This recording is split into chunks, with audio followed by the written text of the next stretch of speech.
vous annoncez donc un peu les événements de 82 qui président à la victoire de l'Algérie contre l'Allemagne 2-1 en ouverture du mondial espagnol. Une partie de cette équipe est composée de jeunes enfants de l'immigration, Nordine Kourichi. Mais une minorité, hein. Une minorité, j'entends Bon. bien. Mais que doivent-ils à votre sélection? Est-ce que vous les avez repérés? Comment ces jeunes sont venus intégrer une sélection algérienne? Vous savez que on suivait quand même le championnat de France. Ensuite, on a des correspondants. On avait des correspondants. On avait des gens qui nous informaient. Et surtout, qui nous informaient de l'état d'esprit. C'est très important pour nous. Vous savez, à l'heure actuelle, je vois nos émigrés aller en équipe nationale d'une façon désinvolte, d'une façon, bon, c'est professionnel qui va, etc. Une équipe nationale, c'est quand même quelque chose de très sensible. Je suis persuadé que l'équipe de France, quand elle joue, les composantes de cette équipe de France sont motivées, etc. Et n'importe quelle équipe nationale. Bon, à un certain moment, on avait maîtrisé la situation, mais après, bien sûr, quand on est parti, il y a eu un petit peu un laisser-aller. Mais ces garçons, on les a décelés comme ça. Il y avait Koreshi, il y avait Mansouri, il y avait qui encore Liégeon Liégeon, mais Liégeon, c'est spécial. C'est spécial parce que on a eu des histoires avec lui. Donc, bon, je ne sais pas qu'est-ce qu'il dit, lui, mais je peux vous dire que disons, on l'a pas, on l'a pas maltraité, c'est-à-dire on l'a pas, je peux dire le mot en arabe, Oui. dans le mot, c'est-à-dire on La le provoqué. provoqué. Non, On l'a pas il a fait provoqué. une faute, il a payé, tout simplement. Il était avec Kourichi quand ils ont fait cette faute. On avait instauré une discipline. Vous faites référence à la sortie nocturne de vos Ah ouais, ouais, joueurs sortie nocturne. 40 jours avant le début de la Ah, Coupe du Monde ah, de ouais, 82 en ouais. boîte de nuit. On peut dire 40 jours, 50 jours. Nous, c'est un principe. L'équipe doit avoir une ligne de conduite. Si on permet des choses, 40 jours avant, mais ça peut se renouveler 2 jours avant. Donc, on a pris la décision d'exclure.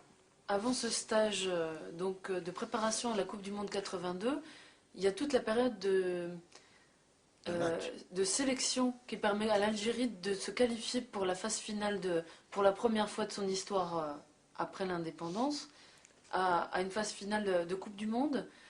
Donc vous sélectionnez ces jeunes Algériens et quelques personnes du championnat de France, donc issus de l'immigration. Vous partez avec cette sélection, rencontrer différents pays pour vous qualifier.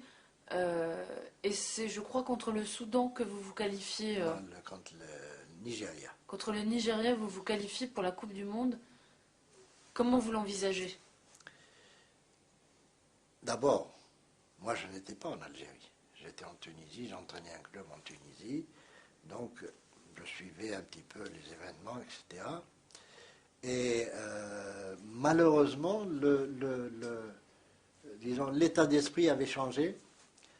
Il y avait plus de panique que de discipline. Il y avait beaucoup de choses qui étaient pas très claires. Et entre autres, des joueurs qui venaient, des professionnels qui venaient, etc., qui perturbaient beaucoup plus qu'ils apportaient un plus. Quel était votre rôle? Vous étiez déjà directeur technique? Non, j'étais à Tunis. Moi, Vous n'aviez aucun rapport que aucun rapport avec le football algérien. Ils se sont qualifiés, etc.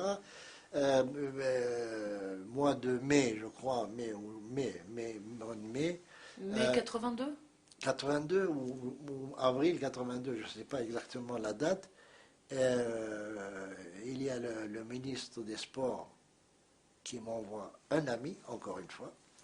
Il m'a dit, écoute, voilà, on ne veut pas que l'entraîneur qu'il aille, que l'équipe nationale soit russe, etc. On a l'intention d'envoyer quelqu'un, etc., un Algérien. Et voilà, on a choisi Khalef comme entraîneur et toi, directeur technique. Bon, écoute, j'ai dit directeur technique, ça c'est du cinéma. Directeur technique dans un truc, bon, c'est quoi un directeur technique? Pour moi, un directeur technique, c'est le patron de tout le football, avec les planifications, enfin des tas de choses. Bon, il m'a dit non, c'est pour l'aider, etc. Donc ils m'ont pris en Coupe du Monde, c'est beaucoup plus pour protéger l'entraîneur qu'autre chose. Parce que finalement, les joueurs me considéraient, les joueurs me respectaient, puis c'était un peu mes enfants, tous, qui étaient dans cette équipe, qui était merveilleuse. Parce que après les éliminatoires, il y a eu les matchs de préparation où c'était merveilleux de les voir jouer. Et bon, c'est pour ça que j'ai accepté. J'ai dit, bon, de toute façon, moi j'ai terminé ma saison à la Marsa, je vais.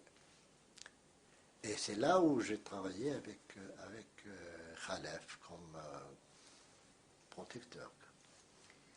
Je vous transporte dans les gradins et le banc, particulièrement du staff algérien. Nous sommes en juin 82.